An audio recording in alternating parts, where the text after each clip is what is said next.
How many different use cases does TAO have in the Bittensor ecosystem?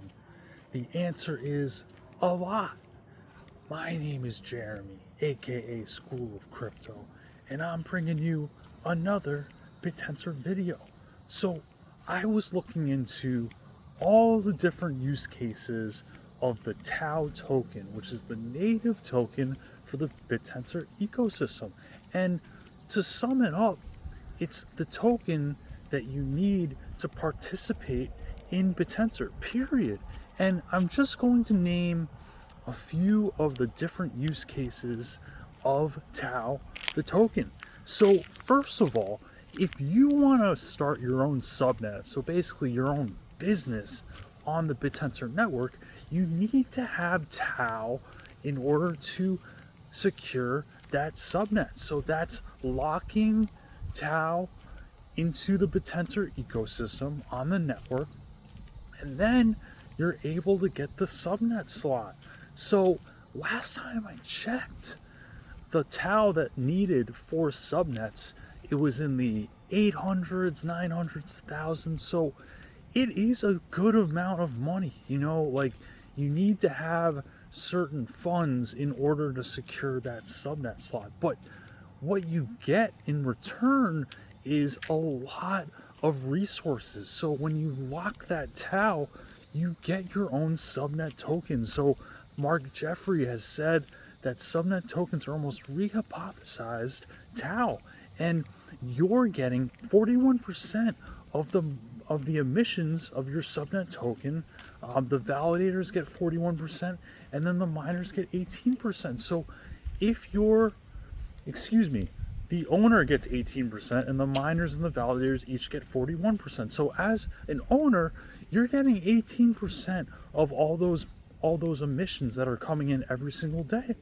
So that is a lot of resources that are coming in. And then, not to mention, when you're locking in that TAO, you're getting the miners to work for you, to build your product, to build your digital commodity. So that can only happen with the TAO token. If you don't have the TAO token, if you don't lock that up, you're not getting the subnet, you're not getting the miners to work for you, you're not able to build your commodity, your product, your service. So first and foremost, that is my number one use case for the TAO token. And the second one is just simply doing transactions on the network. So you need TAO, kind of like you need ETH for Ethereum or BTC for Bitcoin, for the gas transactions. So if you're sending TAO, if you're doing any sort of transaction on Bittensor, you need to have TAO in order to make that transaction. So it's very small, it's very minimal, but you need it. So that is a part of the equation in terms of the use case for the TAO token. And the next one is you need to have TAO in order to get the subnet token. So basically what you do is you're staking TAO into a subnet, and that's how you're acquiring that subnet token. So, that is the only way, at least within the Bittensor ecosystem, that you can actually trade or stake for a subnet token.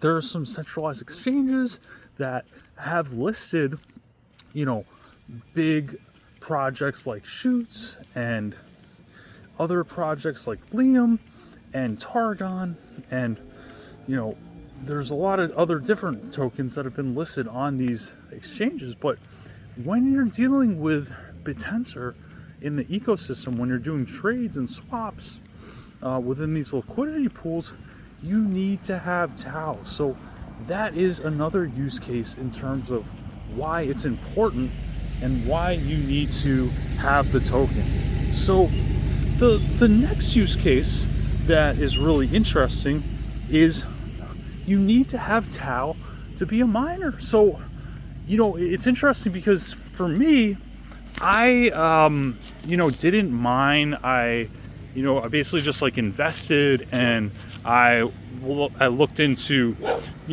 staking for some subnet tokens. And so like that was like kind of like my utility for TAO. But I got into mining, like I kind of put my hat in the ring for Bitmine, and I put my hat in the ring for Oro, and then also Ninja.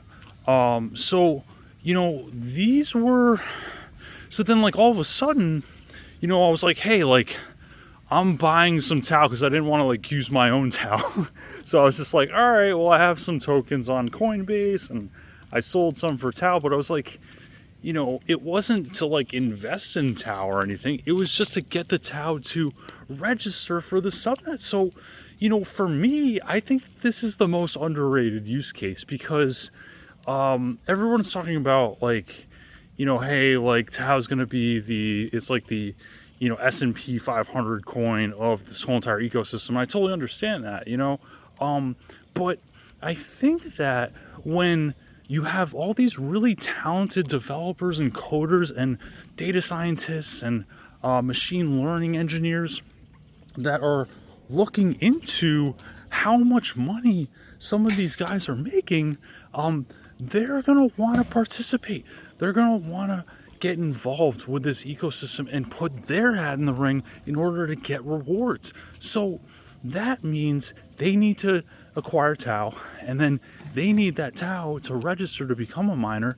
And the more miners register for certain subnets, the increased registration costs, and that means there's going to be more TAO that's burned for these registrations. So when somebody registers, it's called recycling. So it'll be recycled, and you have certain subnets that it's like 12, 15, 20, 25 TAO like a day that's being recycled because of all the demand of miners going into mine these subnets, and there are some people that just have multiple entries. So I think for me, like it's going to be a lot of demand for TAO just when people catch wind of all the money and the tokens people are earning for solving some of these problems for these digital commodities. So, that's a big one. That's one that, I don't really hear much of, but I really think that that's, a really huge use case.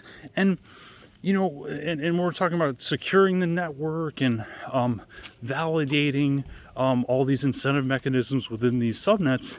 You need to have TAO to stake in order to become a validator. So that's another huge one. So, validators put in large sums of TAO in order to secure those positions. And then you have other people that have TAO or have subnet tokens that stake with those validators. So, whether you're an actual validator, whether you are just a investor that wants to make some APY with your spare TAO, with your spare subnet tokens, you need that in order to get a return. So that's another use case of TAO right there. And then in terms of having TAO to utilize some of these products, some of these services, I think that I was watching a novelty search with the Targon founder, and he was saying that they accept TAO, they accept subnet tokens to rent out some of their their inference. And there are a lot of other subnets like Shoots, for example. I remember using TAO to get some credits or get some tokens to use for my Hermes agent, as inference, with that API key. So, there are a lot of different subnets that actually accept TAO to use their products. So that's another really big use case. And lastly, there is something that hasn't gone live yet, but I was looking into it, and it's a proposal that was done about maybe a month and a half ago, about being able to short TAO within the Bittensor ecosystem through the liquidity pools. And that is really, really interesting. And also, you know, like in terms of like shorting, and usually that means you have a chance to get liquidated and, you know, a chance to lose a lot of money. But they actually designed it in a sense that you don't, you know, end up losing all your funds, and it doesn't affect, you know, the price as much when you're actually doing the shorting. So like basically you need to have TAO in order to do that. So it's just another demand driver for the TAO token.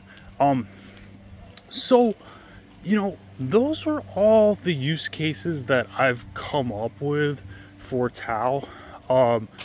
And I think that, you know, again, like in terms of what makes it valuable, obviously we're talking about the scarcity, right? So 21 million TAO tokens that will ever be circulated, you know, in the world. And you have a lot of the TAO that is going to just be locked up in the liquidity pools, you know, because when you have these emissions come, a lot of it is just going into the LPs and it just stays there. So, you know, you have, you know, it's not necessarily utility, but you have, you know, value in this token being locked up and not being pretty much seen ever again. And then having that finite supply, you know, which was definitely mimicked, you know, Bitcoin's, you know, type of tokenomics structure.